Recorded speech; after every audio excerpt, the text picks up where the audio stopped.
When we talk about equities, we're talking about stocks. When you own equities, you have partial ownership in the best companies of the world. And just like any other business, any other company, when it does well, you enjoy the benefits of it. The other major asset class that we talk about in addition to equities are bonds or fixed income. And so when you own bonds, essentially what you're doing is you're lending money to either a company or the government. They pay you interest, and at some point they pay you your money back.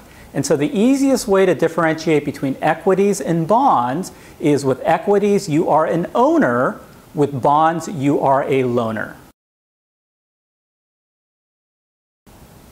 The major reason why you should own equities is because historically no other asset has done a better job of creating and preserving wealth than equities. In fact, we like to say that the greatest wealth creation tool on the face of the earth are equities.